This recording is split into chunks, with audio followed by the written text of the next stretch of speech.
Hi folks, well, interesting times in the pandemic world that we live in. As many people have probably heard, Trump has taken rather a bold move and nationalised the Fed.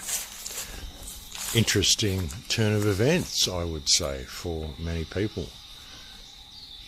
It could go any way from this point, it really could. Quite an unprecedented move, folks, nationalising the Fed, putting it all back in the hands of the Treasury. So Trump is essentially the new head of the Federal Reserve. What's going to happen now? You know, there's been a lot of talk around the truth community that this is a great thing, and all the Q-tubers are cheering. A lot of people are saying we're going to go back to a gold standard. Now again, I'm looking at this and I'm looking at the human perspective, you know, what's really happening to the people while this is going on. Like I said, there's a lot of people who've been losing their jobs, a lot of people stranded in foreign countries, a lot of small businesses going down. You know, lots of stuff going on, folks, which is reasonably unprecedented. And there has been talk recently in amongst political circles in the United States of introducing a digital currency. So the question would be, are we really going to be shifting to a gold standard, or are we going to be shifting to something like a digital currency? That's an interesting question to ask, it really is. Maybe look at some of the scenery here, folks. We'll just flip this camera around. Have a look at some of this stuff. This is the general area where I live. This is just up the mountain from me. There's a place called Cowan Mountain. That over there is, I'm not quite sure what that mountain's called. Might be able to see through there. That's Mount Kugel, the double peaks through there. I don't know if you can see it very well. Beautiful little lagoon down the bottom there as well. Beautiful place. But yeah, this is a very, very interesting turn of events, folks. The fact that Trump has nationalised the Fed. This is quite unprecedented. It really is. Like I said, it could go in any direction from this point. Be interesting to see where it is going to go. But you know, things aren't changing very well on the ground for us so far. I mean, we've still got the same sort of situation that we were facing the other day. And you know, very interesting. There's a report that came out to show that not only has the virus been downgraded, and I put out a report, the last report I put out, I mentioned to you that the virus has actually been downgraded. They did this on March 19. They downgraded it from, you know, like it was no longer a infectious disease of concern according to the UK health authorities. They did this on March 19. Since then, there's been another report that has come out. The doctors, the experts have realised that a lot of their estimates were wrong, and the estimation they had of 500 deaths per billion or something, I can't remember the number, like I'm pulling it out of the air here, but it was like 500,000 deaths or something.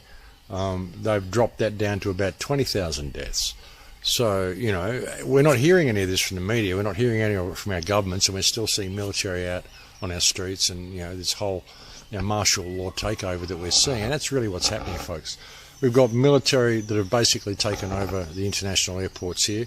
When I say taken over, I mean they're there, and we're told that they are assisting the police in their duties and making sure the quarantine actions are carried out. But really, it's the first steps of seeing military martial law on the streets here. And, you know, with Trump seemingly supporting the introduction of a vaccine and all the things that he's doing, you've got to wonder what his stance is on this. I mean, it's all very well nationalising the Fed, but that works great in socialism and communism as well. So, you know, whether it's really Trump and the Patriots the way they're saying, or whether there's a deeper play here, that's what I think people need to be looking at, because, you know, the human suffering that's being carried out in order to replace the Fed the way they're saying it, it's just a bold move to replace the Fed and take down the deep state and all that sort of stuff. You know, the amount of suffering we're seeing to make this happen is pretty unprecedented, and, you know, you can't really say that it's justified. You know, this amount of suffering is never justified, because the world's never going to go back to the way it was. Even if they were to switch it all off right now and say, okay, pandemic's over, everyone can go back to work. There's so many businesses that have gone down now. It's absolutely incredible.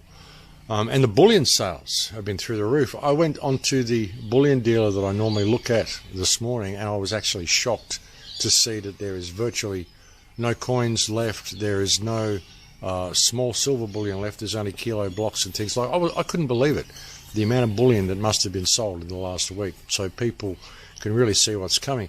And the fact that Trump has now nationalized the Fed, this is going to have repercussions around the entire world, the entire banking system across the whole world, because it all runs in the back of the Fed. I mean, the central bank here in Australia, the Federal Reserve Bank here in Australia, or the Australian Reserve Bank, whatever it's called.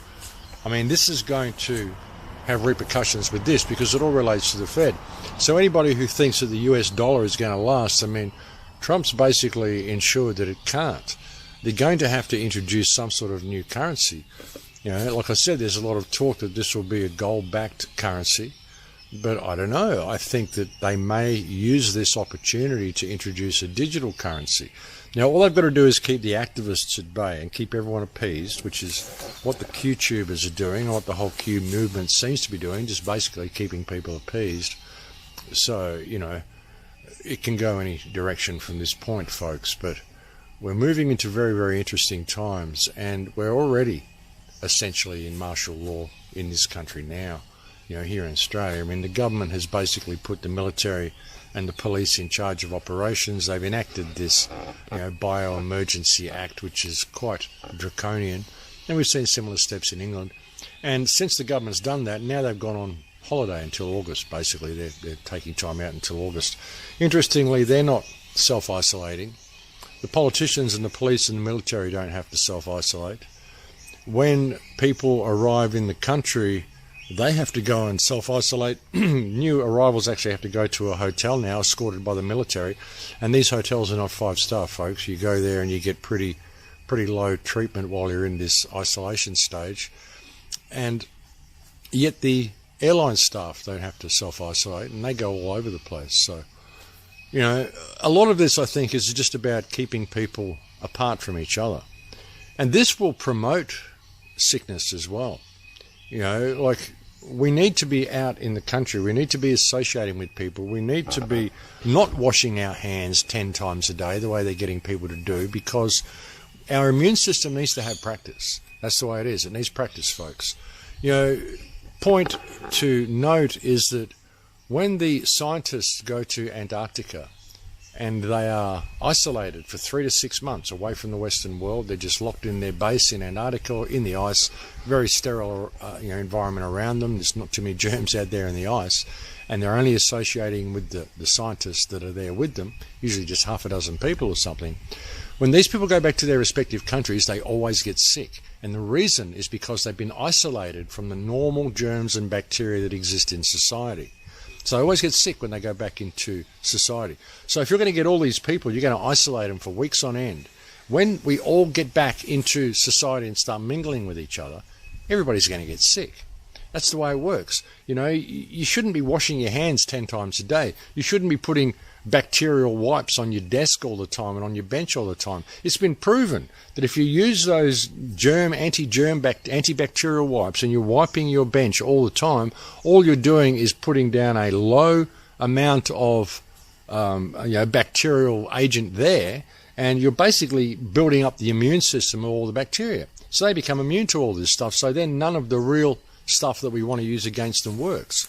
You've got to look at how this works, folks. I mean, bacteria have immune systems the same as we do, the same as anything does. And if you're in a completely sterile environment, then your immune system is not getting any practice, and therefore you're going to get sick really easily. That's the way it works, folks. I've traveled to over 130 countries in my life. I've been traveling for a lot of my life. I did a lot when I was younger, then I had a big break, and then I traveled a lot again, you know, in my later life. Since 2012, I've been pretty well traveling. 2011, 2012, I've been pretty well traveling solidly. I've been to over 135 countries. I've never had any vaccinations, and I never get sick. That's just the way it is. Occasionally I get a bit of a flu, but that's just the way it is. I mean, you know, this happens just because you run down. When you're on the road, you tend to not eat properly.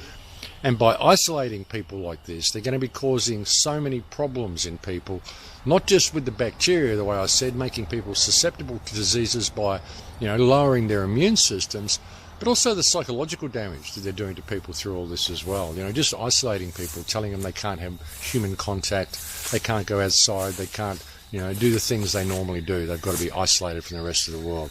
It's absolutely horrendous, folks. And, you know, there's a whole major play going on here that a lot of people just aren't looking at.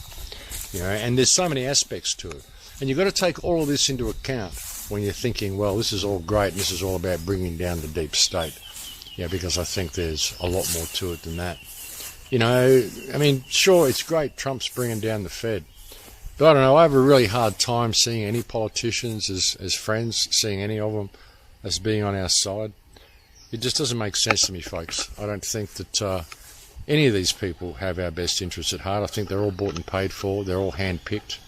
You know, we get to elect people, we don't get to select who we elect. And, you know, that's the problem.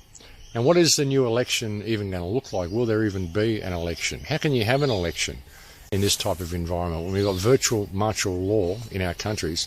Lines of tanks parked in LA, like downtown LA on a train. You could think, well, maybe they're just moving through, but I don't know. Downtown LA, it's very bizarre, folks, the amount of troop movement we're seeing around the world. Troops on the streets here. I'm fully expecting this country to lock us down as well, the way they have other countries. The government's saying they're not going to do it.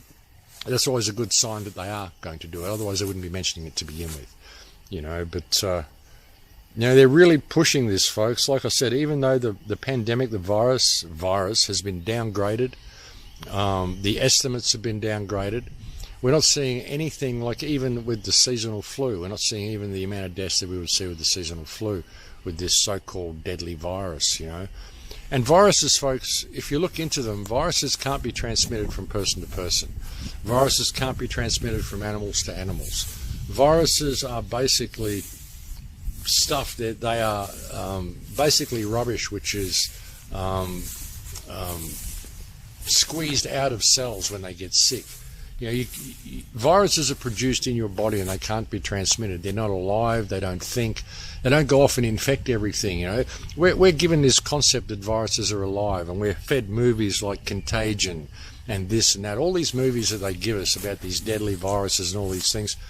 You know, you won't find that anyone's going to get this virus until they inject it into them, and you'll find that people will start getting sick once they roll the 5G out and they start changing the electromagnetic field again. And again, I urge you to watch the video that I recommended last time by Dr. Thomas Cowan.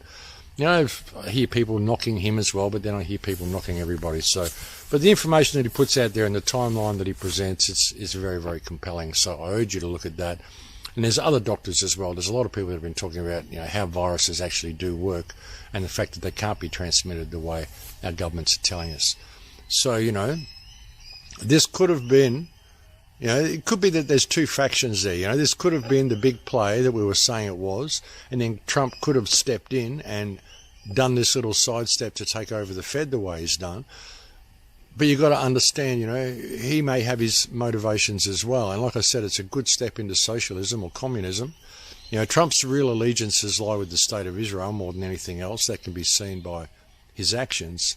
So you've got to wonder where it's going to go, you know, whether there'll even be an election.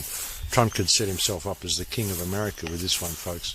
Now he controls the military, he controls everything. You know, with the new laws that have come in, he's got powers that people wouldn't even believe that he has at the moment. And now that he's in control of the Fed as well, he's in control of the money system, he's in control of the military. He's a pretty powerful man at the moment. So, like I said, it's going to be interesting to see where this goes, and it could go in any direction. Very, very interesting turn of events, though. Quite unpredictable. You didn't see that one coming. I didn't see it coming. I don't think too many people saw him actually taking over the Fed and nationalising the Fed the way he did. You know, like I said, it could be a good thing, but is any type of nationalisation a good thing? You know, it's always a good path to socialism, isn't it? It's always a good path to a welfare state. And I can see a big move towards a welfare state with everything that's happening.